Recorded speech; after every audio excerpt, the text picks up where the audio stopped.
Cześć, dzień dobry. Witam Was serdecznie na naszym spacerze Power Walku, którego partnerem jest platforma Multilife od Benefit Systems. Moi drodzy, dzisiaj, pomimo że jest weekend, to chciałbym porozmawiać o czymś, co dotyczy i jest związane bardzo często z pracą zawodową, taką codzienną, a mianowicie o perfekcjonizmie. Perfekcjonizmie w pracy i tak naprawdę kiedy on staje się przeszkodą, a jeżeli już jest przeszkodą, to jak go okiełznać? Tak się zastanawiałem, z kim najlepiej byłoby na ten temat porozmawiać, podyskutować. Bo od razu Wam powiem, że pomysł jest taki, który obmyśliliśmy razem z Dagmarą. Cześć Dzień Dagmara. dobry, cześć. Przedstawiam Cię serdecznie. Dagmara Seliga-Krawczyńska. Tak, dzień dobry. Dzień dobry. To tak pomyśleliśmy, że to nie będzie takie pogłaskanie tematu. Nie będziemy głaskać, nie? No właśnie. Będziemy a dyskutować. Będziemy dyskutować i mamy już na to nawet kilka fajnych pomysłów, ale to za chwilę. Natomiast najpierw chciałbym Cię zapytać, albo poprosić, jakbyś mogła się przedstawić i powiedzieć, czym się na co dzień zajmujesz. Między innymi perfekcjonizmem. Na co dzień zajmuję się pracą z liderami, liderkami nad jakością ich przywództwa. Prowadzę wspólnie z fantastycznym zespołem konsultantów, doradców firmę konsultingową Fluent i pracujemy z firmami właśnie nad tym, żeby i liderom, i zespołom pracowało się lżej, lepiej, bardziej efektywnie. A perfekcjonizm się bardzo często pojawia w tych tematach i w tej pracy. No właśnie. Jakbyście chcieli więcej o tym, czym się zajmujesz, prowadzisz też swoje social media, prawda? Tak, prowadzę swoje To social fajnie, media. więc Tak. umieścimy tutaj w opisie linki do Twoich profili, a także do strony internetową, chyba najlepiej do Fluenta, Tak jest. Super, fajnie. No dobrze, to przejdźmy już do tematu. Od czego tak naprawdę, Dagmara, zacząć dyskusję na ten temat, na temat perfekcjonizmu w pracy? Powiedziałabym, że perfekcjonizm to jest takie zjawisko, które ma blask i cienie, bo z jednej strony firmom i w ogóle takiemu środowisku zawodowemu, biznesowemu bardzo się perfekcjonizm opłaca, bo przecież bardzo lubimy mieć dobrze wykonaną pracę, dobrze skrojone projekty, prezentacje, wystąpienia, spotkania, Tak. więc gdzieś ta jakość i ta wersja idealna, prawie idealna jest bardzo nagradzana. Przecież nagradzane są też najlepsze wyniki, nagradzane są właściwe postawy, więc gdzieś ten perfekcjonizm się opłaca, ale z drugiej strony koszty, jakie płacimy często za takie nastawienie w pracy, bywają bardzo duże i długoterminowo mogą prowadzić do właśnie wypalenia zawodowego, do przemęczenia, do stanów depresyjnych, lękowych, więc tak, trzeba szukać balansu. Są jednak. blaski i cienie Tak. perfekcjonizmu Tak. i o tym myślę, że dzisiaj głównie porozmawiamy. Fajnie, że wspomniałaś, znaczy dobrze, że wspomniałaś o tym, że możemy zapłacić dużą cenę. Właśnie ja się zastanawiam, jaką cenę możemy zapłacić za perfekcjonizm, właśnie związaną ze zdrowiem.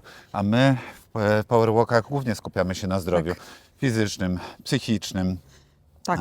i oczywiście dobrostanie, do którego dążymy. I krok po kroku idziemy, więc to myślę, że to jest ważna sprawa, co? Tak, to jest ważne i myślę, że to nie tylko te osoby, które są perfekcyjne w swoim działaniu, ponoszą koszty, ale też na przykład zespoły, które mają lidera albo liderkę, która właśnie ma takie tendencje perfekcjonistyczne, dlatego że jednak praca z taką osobą wymaga nie lada wysiłku, żeby spełnić oczekiwania, żeby ta praca zawsze była właśnie na tym oczekiwanym poziomie, więc to naprawdę jest trudne, to też przynosi dużo napięcia, dużo stresu zespołowi, który bardzo często jest w takiej pozycji, no nie wiem, czy tym razem się uda, nie wiem, czy tym razem będzie szef, szefowa zadowolony, zadowolona, więc tam jest dużo niepewności, dużo obawy, ale też właśnie takiego po prostu codziennego stresu, czy my spełniamy oczekiwania, które są często bardzo wygórowane. To teraz to jest super moment na tym, żeby spróbować odpowiedzieć na pytanie, co sprawia, że perfekcjonizm tak często pojawia się w środowisku zawodowym, zwłaszcza u liderów i jak to wpływa na ich relacje z zespołem. Myślę, że to ważne pytanie, żebyśmy zrozumieli. Wiesz co, no zawsze jednak patrzyłabym na dwa aspekty. Po pierwsze ten bardzo indywidualny, czyli uwarunkowania osobowościowe i uwarunkowania, nasze wzory, wiesz, zachowania czy myślenia, które wynosimy, jednak gdzieś mamy zakodowane w matrycy przez wychowanie. Mówisz o wyniesieniu z domu. No, z pewnych reguły przyzwyczajeń. tak, z reguły Ze tak. szkoły, z jakichś z tam zajęć edukacji. dodatkowych edukacji. Tak jest. I mamy w sobie takie właśnie wzorce, które mówią, że ta wersja idealna, ta najlepsza jest nagradzana, jest uznawana, jest szanowana. W związku z tym no, budujemy w sobie takie przekonanie, że tylko w tej wersji będę szanowany, będę ceniony. Ale druga rzecz to też jest kultura, kontekst, w którym działamy, bo weźmy pod uwagę, że jednak jesteśmy w kulturze, która jest bardzo nastawiona na wersję taką idealną. Jak patrzymy na media społecznościowe, to wciąż jednak karmimy się sukcesami, osiągnięciami i takimi, powiedziałabym, wersjami życia, które raczej Instagramowymi. tak, no nie pokazują, wiesz, trudu, wątpliwości, takich momentów, gdzie naprawdę jest pod górkę, tylko raczej pokazują już, kiedy nam się udaje, kiedy jesteśmy w celebracji danego sukcesu na przykład. Na chwilę się tutaj zatrzymam i nawiążę do środowego Aha. powerwalka, na którym spacerowałem razem z psycholożką sportu Julią Badowską i rozmawialiśmy o tym, czy wszyscy dookoła dowożą i tak wszystko robią, a tylko u mnie jest tak ciężko. A, no właśnie, A propos tego, co przed chwilą powiedziałaś. tak. Po zakończeniu tego powerwalka, jeżeli nie byliście z nami na spacerze, ale piękna pogoda. Tak, Słońce wyszło. tak, jest wspaniale. Cudownie. Tak. Dajemy Wam tą energię. Jak Słoneczko. popatrzcie, można też spacerować i gadać o fajnych tematach, do czego zachęcamy Was tutaj na Powerwalkach. Połączyć wyjście, świeże powietrze, światło naturalne I głowa inaczej myśli. i głowa inaczej myśli, o czym Tak. też no, mówi też i nawiąże do Powerwalka z Asią Wojsiat, która mówi, jak bardzo nasz mózg potrzebuje Ruchu. Więc jak widzicie, na Powerwalkach macie parę rzeczy w jednym. Nie tak jak Head and Shoulders, tylko 2 w jednym, a my dajemy Wam nawet 3, 4 albo 5 rzeczy Może naraz. więcej. Dobra, wracając do pytania, co sprawia, że ten perfekcjonizm pojawia się u liderów? No właśnie, wiesz, to też kultura, czyli wiesz, kultura organizacyjna bardzo często wymaga od liderów takiej wersji prawie że doskonałej. W związku z tym, no jednak widzimy, że ten rys takiego perfekcjonizmu naprawdę jest na tych szczytach, dlatego że też, żeby tam dojść, to często potrzebujesz właśnie udowodnić, jak bardzo jesteś dobry, Tak. jak bardzo, wiesz, dobrze zarządzasz, jak bardzo dobrze dostarczasz wyniki, więc kiedy już jesteś na tym szczycie, no to jednak potrzebujesz cały czas utrzymać tę jakość, ten poziom.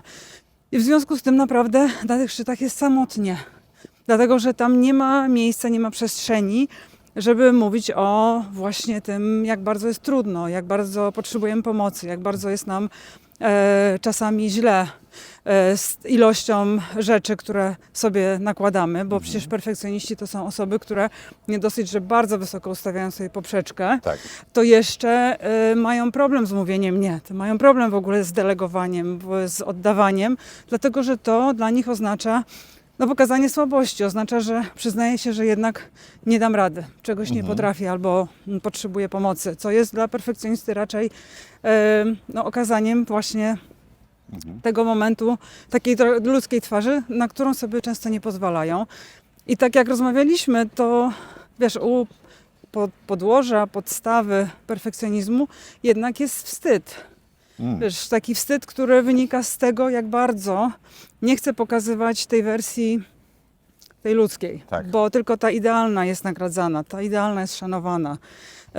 Myślę, że to jest główny punkt wyjścia i główna motywacja dla tych perfekcjonistów, Wiesz, liderów, żeby jednak być tym najlepszym, żeby cały czas osiągać znakomite rezultaty, żeby wszystko było Wiesz, idealne. To jest bardzo ciekawe. Badania pokazują, że ten zdrowy perfekcjonizm to jest taki perfekcjonizm, za którym stoi ciekawość i chęć osiągania dobrych wyników, osiągania sukcesów, z których się cieszymy, z których mamy satysfakcję.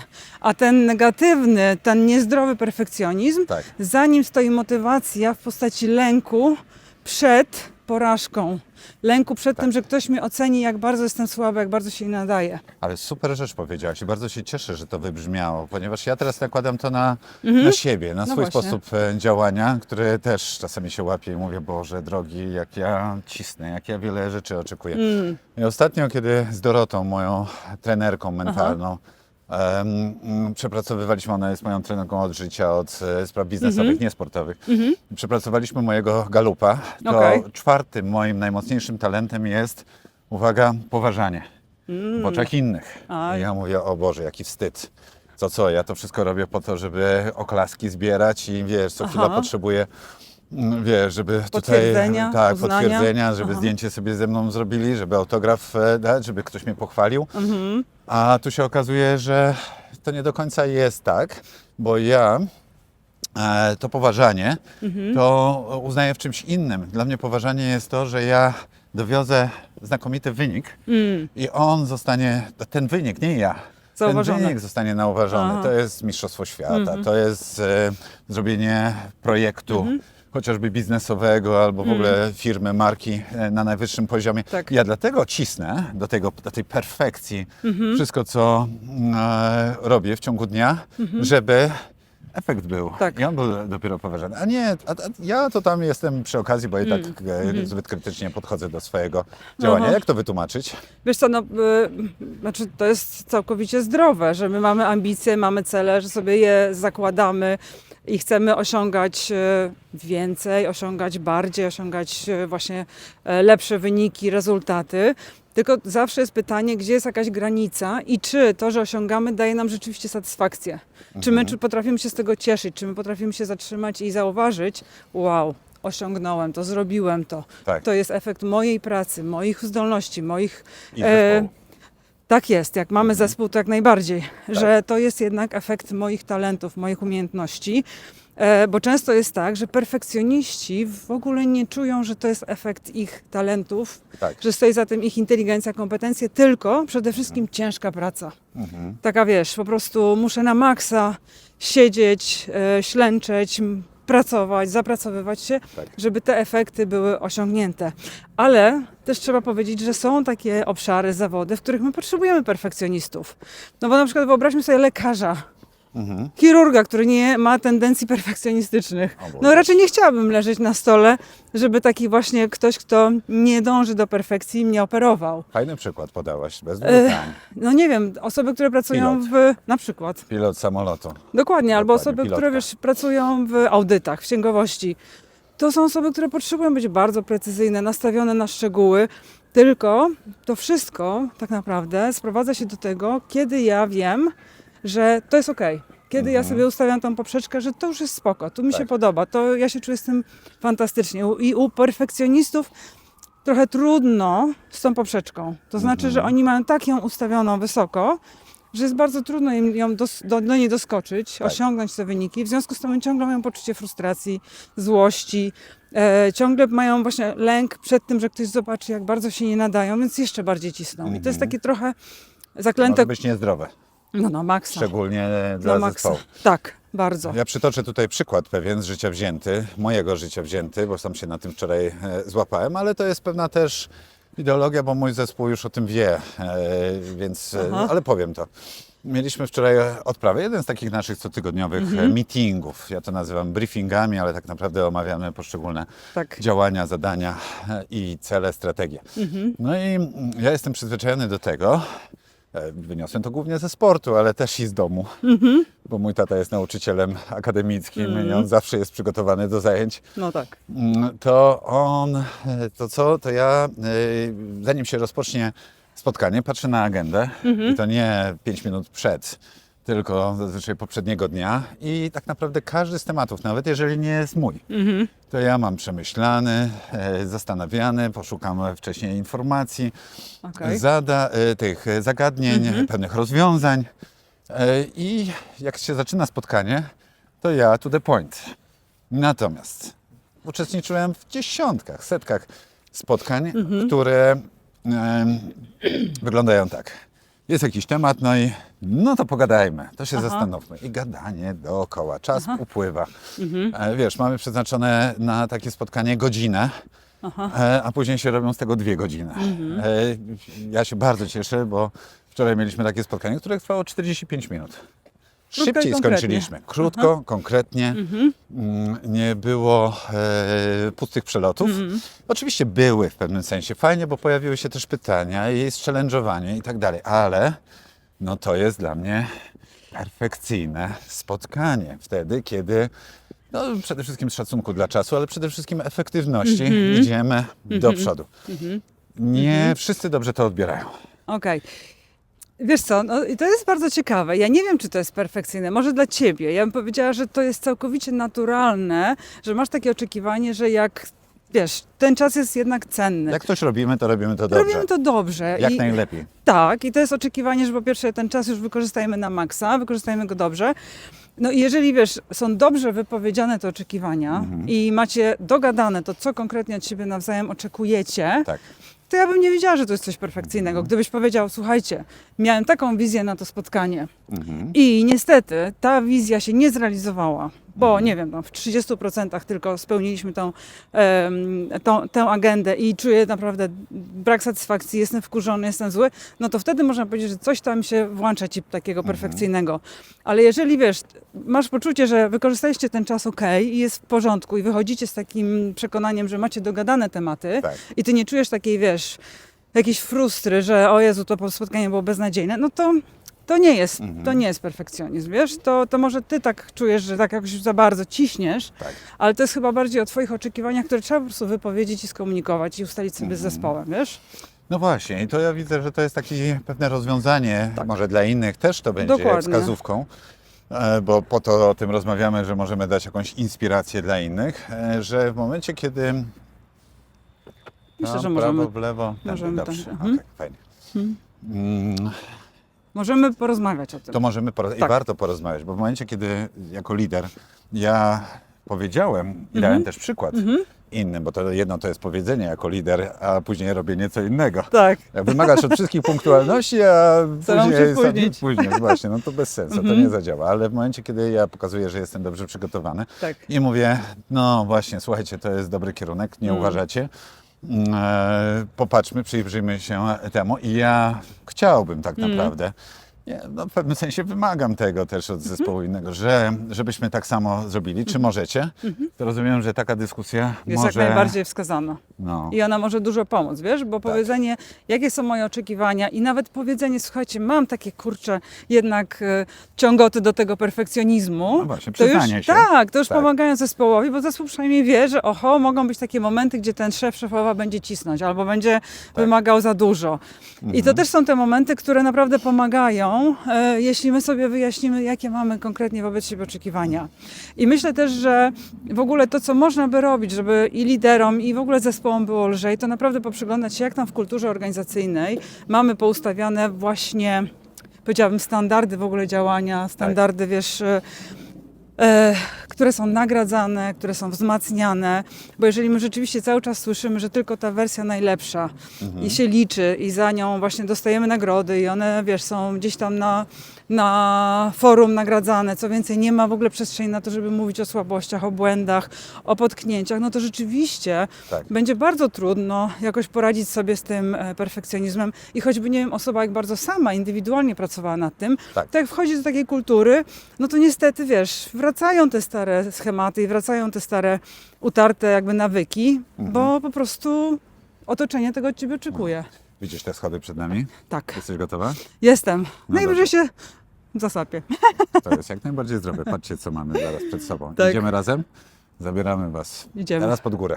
Tak jest. Czasami tak jest w życiu, że trzeba pod górkę. Dokładnie. Najperfekcyjniejsi właśnie o tym nie mówią, że mają pod górkę. Tak. Robią taki naprawdę bardzo idealny obraz tego swojego życia, siebie, Tak. że zawsze im to wszystko tak fajnie przychodzi. A nie, że mamy noc za sobą nieprzespaną, Tak, bo bo dziecko dziecko chore. albo Albo- że dzieją się rzeczy w życiu prywatnym Tak jest, słabe. jest trudno. Tak, Tak, albo że mamy pod górkę, bo idziemy po schodach, Na a nie przykład. mamy kondycji. Akurat mamy, to dobrze. Tak, Albo ją to się właśnie okaże. pracujemy. no właśnie, tak. No właśnie, to już tutaj kończąc naszą dyskusję na ten temat, to powiedz, gdzie jest ten tak naprawdę złoty środek? Jak dopasować nasze wymagania, czyli ten nasz sposób działania? Ja na przykład patrzę ze swojej perspektywy, jestem perfekcjonistą, jestem liderem, ale nie mogę myśleć tylko o sobie. Powinienem to dopasować do poziomu swojej organizacji, zespołu. Tak. No bo inaczej, no to daleko nie zajedziemy. No tak. Ludzie się wypalą, będą cały czas Sfrustrują. pod presją Tak, i o. tak dalej. To gdzie jest ten złoty środek? Jak należy podejść do tego tematu, będąc liderem? Albo, jeżeli nie jesteśmy liderem, to jak można dać wskazówkę liderowi? Wiesz co, ja myślę, że przede wszystkim to jest bardzo potrzebne priorytetyzowanie. Czyli tak naprawdę, co jest w mojej pracy w zakresie moich obowiązków, zadań, które mam na agendzie, co jest potrzebne, potrzebuje być wykonane naprawdę super, na 100.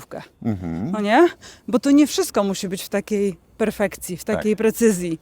Więc co jest w tych projektach, tematach, co naprawdę potrzebuje skupienia, uwagi, takiej detaliczności, no powiedzmy, że takiej wersji naprawdę na 100%. I kiedy ja to wiem, i kiedy ja sobie też ogarnę to z zespołem i ustalę, że słuchajcie, X i Y potrzebuje być zrobione tak, Tak. i czy mamy na to zasoby, mamy na to siły, mamy na to moce przerobowe, to wtedy będzie dużo łatwiej zarządzić i energią, zarządzić w ogóle, wiesz, pracą i też wiedzieć, że czyli tutaj mogę przycisnąć, Tak. ale w innych tematach możemy zrobić to na 80% i to też będzie ok. Przepraszam, mogę na chwilę? Popatrzcie, wychodząc na spacer możecie też spotkać wiewiórkę. Widzisz tutaj ją? Tak, Rudą? Na tak, ziemi? tak. O, właśnie wskoczyła. Pięknie, Bliskość natury to także wpływa na nasz dobrostan, moi drodzy. bardzo. Wyjście na spacer, pamiętajcie, to są też plusy takiego spaceru, nie tylko fajna rozmowa, dyskusja, czego możemy się dowiedzieć, co nas rozwinie, ale także i wystawienie się na naturalne światło i wiewiórka, która taka jest Tak, przyjemna. No. to prawda. Więc wiesz, priorytety. Tak. Co jest potrzebuje naprawdę takiego jakościowego, precyzyjnego wykonania, a co możemy zrobić trochę ciut mniej. I to lider mógłby poświęcić trochę czasu i uwagi, żeby się nad tym zastanowić, Tak. a nie cały czas na 100% we Jechać wszystkim na autopilocie. jechać tak. na ślepo autopilocie. Fajnie, Tak. że o tym powiedziałaś, bo Tak. Asia Plis na powerwalkach, jak wiesz, też Wiem. mówi właśnie o tym. Tak. I taka uważność, trochę zatrzymanie się i podejście z głową, z wyczuciem do niektórych rzeczy, to Ale fajnie, że o tym powiedziałaś. I wiesz, i teraz jeszcze to, co jest naprawdę mega fajne i to dobrze robi zespołowi, to zapraszanie zespołu do tego, żebyśmy wspólnie sobie to rozkminiali. Rozmawiali o tym, to co my potrzebujemy tak naprawdę na tej w naszej strategii, w naszej agendzie, w tych naszych kluczowych tematach robić naprawdę dobrze. Tak wiesz, na 100%. A co możemy robić trochę mniej, z mniejszą precyzją, z takim, gdzie wiemy, że nie potrzebujemy naprawdę tak, wiesz, się angażować, bo taka jest prawda, że nie jesteśmy w stanie mentalnie, emocjonalnie, nawet fizycznie być we wszystkim na 100%. Nie? Nasze zasoby nie. A ja myślałem, że tak. Nasze zasoby są na maksa limitowane. Więc wiesz, jeśli mamy taką wiarę, że wszystko damy radę na 100, no to się przypalimy. Jasne. Powiedzmy, ja mam poziom tu, gdzieś wiem, że ja nie mogę tego wymagać też od wszystkich. Tak.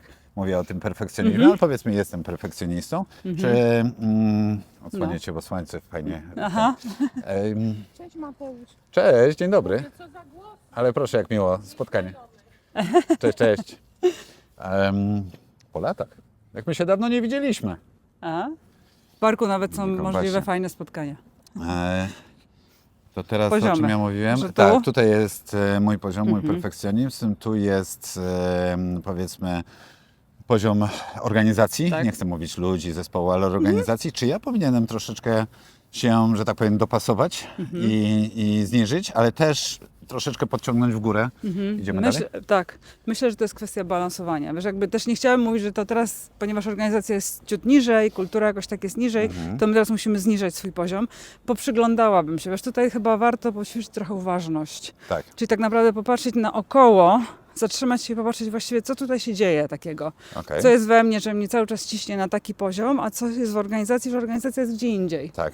Żeby tak naprawdę zobaczyć, co takiego w tej dynamice się dzieje, wiesz, i czy ja potrzebuję może w jakichś obszarach jednak się urealnić Tak. i powiedzieć sobie, dobra, no może w tej organizacji nie potrzebuję tego w taki sposób robić. Ale z drugiej strony to gdzie ja mogę motywować swój zespół albo osoby, które ze mną pracują, żeby jednak ciut bardziej się starać Tak. i robić coś na wyższym poziomie, prawda? Bo to też nie chodzi o to, żeby obniżać ten poziom, tylko Tak. żeby naprawdę urealniać i sprawdzać, co potrzebuje być wykonywane na jakim poziomie. Tak. We Fluencie się tym zajmujecie, Zajmujemy. prawda? Tak, że pomagacie, Tak. bo to jedno to jest posłuchać chociażby takiego dzisiejszego powerwalka przez kogoś, ale później trudno to nawet na podstawie tylko jednej informacji wdrożyć u Wdrożyć, siebie. Ja rozumiem, oczywiście. że wy asystujecie, pomagacie. Zresztą Pomagamy. można skorzystać z waszej pomocy, ale też i psychologa, coacha, Oczywiście. innych rzeczy, prawda? I właśnie, to wiesz, to jest chyba najważniejsze, że jeżeli już się decydujemy na poprzyglądanie się temu naszemu perfekcjonizmowi na poziomie indywidualnym, to pamiętajmy, pamiętajmy, że trzeba jednak też systemowo popatrzeć Tak. na organizację, nie wiem, na otoczenie, które mi cały czas podkręca właśnie te takie ciągoty do tej perfekcji, do ideałów. Poprzyglądać się i zobaczyć, wiesz, co możemy robić na tym poziomie swoim własnym. Tak. Może trochę popracować nad przekonaniami, może bardziej nad tą uważnością, może więcej dawać sobie jednak tego samowspółczucia, może trochę odkrywać się przy tych bliskich osobach i mówić jednak o tych trudnościach, tak wiesz, małymi Tak. krokami, no ale z drugiej strony jednak praca nad kulturą organizacyjną, żeby Właśnie. jednak tam też działo się na tyle więcej miejsca, przestrzeni na taką naprawdę szeroką paletę tych naszych ludzkich doświadczeń i zachowań, żeby nie trzeba było się wstydzić, że czasami nam nie wychodzi albo czasami mamy trudno, że to jest po prostu całkowicie naturalny element tego, że po prostu wszyscy razem współpracujemy i wszyscy razem jesteśmy tylko ludźmi, jakby nie patrzeć. Pięknie powiedziane. Pięknie ujęte, czyli z głową i z wyczuciem, moi drodzy, po ludzku. To myślę, że to zawsze. jest główne przesłanie, jak zawsze. O właśnie. Dagmara, bardzo dziękuję. Dziękuję, Mateusz. Fantastyczny spacer. Tak. Ja z niego Wspaniałe. dużo wyniosłem. Jeszcze myślę, że sobie raz go No właśnie. posłucham. Jak mówisz, że jesteś liderem, perfekcjonistą, co wziąłeś w takim razie? Co ja wziąłem? Po pierwsze, żeby poświęcić trochę czasu na to, żeby zrobić taką własną analizę. Zatrzymać się i zastanowić się, czy wszystko musi być perfekcyjne. To mi się spodobało. Po drugie, jeżeli mierzę bardzo wysoko, a organizacja, wiem, że to niedobrze na nią zadziała, jeżeli wszystko będę tak wymagał bardzo dużo, to dopasować poziomy. To jest, myślę, że bardzo dobrze. Okej. Po trzecie, porozmawiać i przygotować tak naprawdę mój zespół na to, że jestem człowiekiem, mierzę wysoko, że z domu wyniosłem i ze sportu takie wysokie Ambicje. standardy, to oni to zrozumieją i na przykład na przykładzie powiem, no dobra, no to nie spóźniamy się. Bo ja się nie spóźniam, bo to później mam o 10 kolejne spotkanie, prawda? A potrzebuję mieć 10 minut przerwy na to, żeby w ogóle wejść, odpocząć Tak. trochę po dzisiejszej rozmowie i tak dalej. Kolejna rzecz jest taka, żeby powiedzieć, że ja faktycznie popatrzcie na to, że do każdego punktu już jestem przygotowany. Dlaczego? Bo dzień wcześniej sobie coś trochę o tym pomyślałem. Może zróbcie tak samo. To nam tylko może pomóc. I nagle się okaże, zamiast wymagać, cisnąć, mieć takie, wiesz, ja coś powiem i nieraz mam taką reakcję. I wiesz, to zamiast tak robić, bo to frustruje, Bardzo. bo to ludzie tego nie lubią Tak. i się odwracają zazwyczaj od takich, to Bardzo. powiedzieć słowami, fajnie powiedzieć, ja nie jestem idealny, ja Tak. wiem, no to perfekcjonista ma swoje dobre i złe strony, ale będę nawiązywał do Twoich przykładów. Ale całe szczęście mamy perfekcjonistów, lekarzy, pilotów mamy. i różnych innych, tak? Tak, dokładnie. Dobre? Bardzo dobre. Gratuluję. Dużo wyciągnąłeś z rozmowy. No i o to To chodzi. następnym razem powiesz, co ci się udało zastosować. Okej, Dobra? tak się umawiamy? Tak. No to super, żółwik. Dzięki wielkie. Dzięki. Dziękuję Tobie, dziękuję Wam za miły spacer. Pozdrawiamy Was serdecznie Tak. i zapraszamy oczywiście codziennie na nasze powerwalki, które jak widzicie są nie tylko zdrowe, ale też i ciekawe. Pokazujemy, że spacery mogą być ciekawe. Wspaniałe. No, Naprawdę. fajnie. Trzymajcie się. Dzięki. Pa, pa. Do zobaczenia. Pa. Dzięki za wspólny spacer. Partnerem strategicznym PowerWalk jest platforma MultiLife od Benefit Systems. Masz pytanie? To zadaj je w komentarzu. To był PowerWalk, Twój podcast w ruchu. Razem idziemy małymi krokami ku wielkim zmianom.